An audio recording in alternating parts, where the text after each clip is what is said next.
Hey, welcome back to the Adventist Review, and we have a name for the show tonight again. And Justin, I'm thinking because what we really do at the end of the day here is kind of wrap up what happened at session. This is the wrap up. And so tonight... Okay, here we go. Yeah, here we go. Tonight, the Rapture. The Rapture. The Rapture with a W by the Adventist Review. That's our... And again today, look at this, Justin.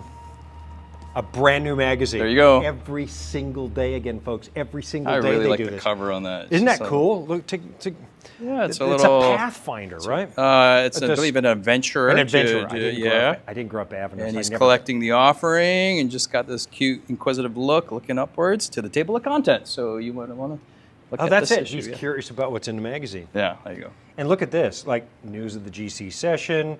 Monday morning devotionals in there. If you missed the early morning devotional, that's in there. Yeah. Behind the scenes with the nominating committee. That's big stuff. You want to first impressions, Heritage Ministry. There's some cool blogs there about what it's like to be in nominating committee. Nominating committee we call really short nomcom for just kind of a colloquial lingo. Yep. And it's kind of the secret assembly. Like you can't go in there. And so this person gives the conclave. Gives kind of an inside look on what happens and what occurs. And each nomcom is different at each GC session.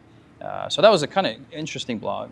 It really is. And yeah, look at this. Like you get to see, if you can't be here, yeah, I know, you can see a little bit on YouTube and stuff, but that's really just the platform. What the Adventist Review gives you is everything else in addition to the platform. So now, if you're not here, we do hand this out every day in person, right at 6 a.m. This is available. But if you're not here, it is still possible to read this, correct? Yep, for sure. You can go on the GC app, GC Session app, and go to the bulletin section, and you can see starts from issue 0, which is called supplemental, and it goes all the way to 1, 2, 3, 4. I think we're at 4 now, aren't we? Yeah, 4. And we've heard from people... He's the boss around here, and he's somewhat aware of how many magazines we've heard from different people all around the world who say they come to GC session and they make sure they collect each one. Yeah. And some people have been collecting since like 1975, 1965. I don't know when it actually got started, but it's this cool thing where every day our Adventist Review produces one magazine. I think it's what, 55 pages, 65 pages? Yeah, no, it's full-featured magazine. Yeah, this one's 55. Very good. There you go. You totally redeemed yourself. Yeah. No, I've been collecting these too. I've been going to session for not as long as some people. I've been in the church for about 30-some years, and I missed Utrecht, but from Toronto forward... Can you say that again? Utrecht. Is that how you pronounce it? It's Utrecht. It's got Utrecht. No, all right. Please, Dutch Nation, forgive my friend. He does not... Yeah. So let's talk about today, though, because another big day for nominating committee. That's really a lot of the business that takes place here during particularly the earlier days, the first half of the session, is really nominating committee work. And you've got to admire these folks. They really are. I joke, it's a conclave. It's not really a conclave, and we've discussed here what the difference is. This really is a democratic process. The names are brought to the floor. Everybody has a say. But that's been going on for a while, and yesterday we brought you a big report, division presidents and so on. But today the nominating committee had a focus a little bit different from division presidents. Today was? Yeah, so today was the department directors for the general conference. So the department directors are the ones who are in charge of, women's ministries and children's ministries and different services. And that trickles down to the division, to the local union, to the local conference, and they create a programming for the local church, different resources, different books and whatnot. A lot of them are incumbents, but Sean, I want to mention maybe 3 of them were a big shock. These are new names that are coming to the floor.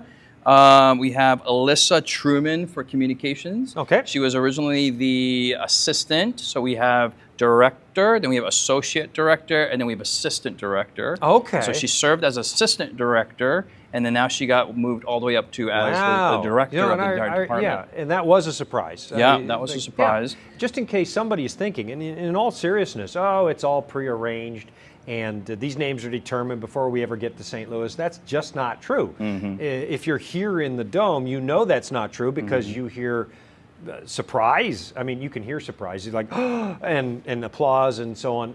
People are surprised by some of these choices, because it's new. Yeah. The second name that was a surprise was for public affairs and religious liberty. There was Dr. Nelu Berchea. He was the associate director and our Adventist representative to the United Nations. Yeah. And now he's the director of the entire department. So that was a surprise that weren't expecting. And then the third one was Pastor Mario Martinelli. He was the director of Safeliz, the publishing press in That's right. Yeah. Was it Spain, Portugal area in Western Europe. And now he's the director of publishing for the General Conference. So these are names that these were not expected, but not incumbent, I should say. The rest of them are serving again. But that was the big news today. Yeah, and here's one thing I've asked others that are around here, and this wasn't part of our night show, but for a lot of these people, when they're elected, their term starts now. Yeah. Like immediately, now. Particularly with like division presidents. I asked that, or with Elder Kohler. When he's elected, when does his term start? 1 second after it's voted. That's right. 1 second. That's right. So can you imagine how much these people are drinking out of fire hoses right out of the gate, and they're doing press conferences? So I've been in one steering committee where it's comprised of, what was it, Monday, it was one group, and on Tuesday, it was a totally different set of people. And like right after the vote comes out, it's just... It flipped that quickly. Yeah. That's amazing to me. Yeah. I can't even imagine. I mean, even the American president, sorry for the American context world field, but it's where I'm living. They get elected in November, they start January, and I know they're busy, they're open, they're getting ready. You don't have a transitional period here. Yeah. When you're elected, you're it. You go right away. And you start today. So you can imagine the impact that has on families. Back on Friday when Elder Kohler took president, he paused. We discussed it that day. He sat down with his family and made sure they're okay with this decision, but then it's game on. He said, yep, I'm in. Yeah. And as soon as it's voted, he starts, and that guy has been busy ever since. Yeah. So. Now, Sean, I wanted to ask you, so I was really focused on the nominations on the department directors. I wanted to ask you, you had an interview with Karnik Dukmetsian, GC Council. Yep. And today we had a long section on General Conference, the corporation discussion. And corporation is like one of these like evil words of the evil empire and the lawyers and the just law. And this is kind of your world. You have some experience in your former life, Well, in a former life, and that wasn't these corporations necessarily. And I'm not a legal mind, so what I say, take with a grain of salt and do your homework. But help us with this. Like we're having church, and like this is a spiritual organization, a movement, but then we have this legal entity, and I don't know. Like help us parse through this. The puzzlement, or the confusion, or even in some cases people's distaste for that is a little bit reminiscent of 1863 when we said, hey, we need to be an organized church. We need to be a denomination. And a lot of people back then said, no, we're a movement. Let's be spirit-led, which I'd agree with. We are a movement. We should be spirit-led. But we also operate in the real world. If you want your church to own its property, would you want that title to be in the name of the General Conference president? He owns all the property? No, we together as a world church have a corporation so that we can do business in the real world. We can take tithes and offerings and put them in a bank, and we can hold property and do legal transactions and so on.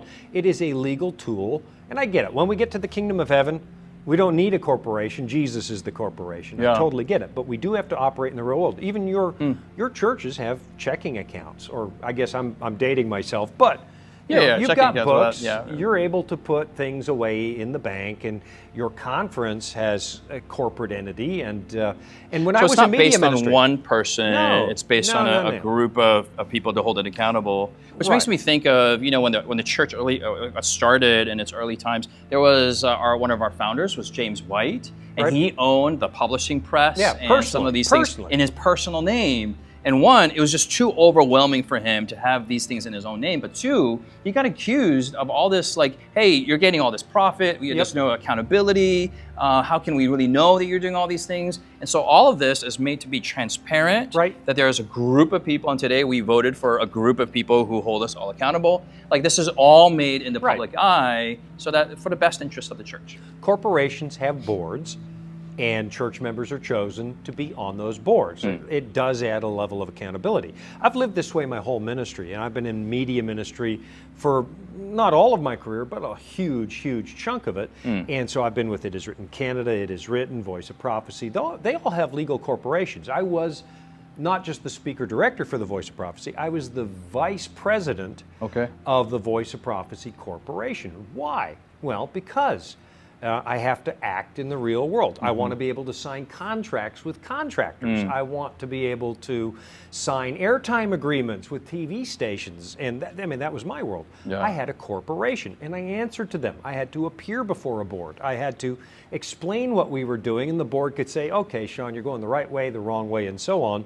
And it really is just the responsible thing to do. Yep, we're a church. Yep, we're spirit-led. Yep, we're grassroots.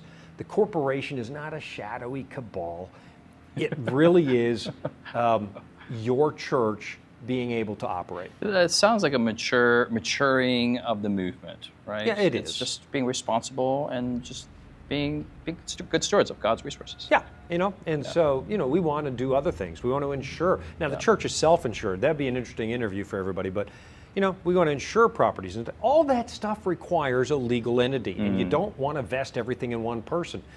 If you did that, it's not even just the suspicion, boy, this person's making bank on the church.